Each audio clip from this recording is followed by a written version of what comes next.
Long breath in, long neck. And we can close the eyes and really enjoy this.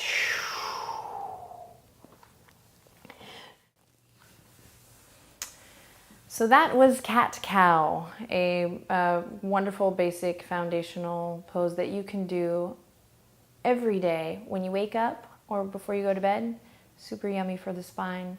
Thanks for being with me. If you have any questions, leave them in the comments box area. I'll get back to you as soon as I can. Make sure you subscribe to my channel and visit yogawithadriene.com.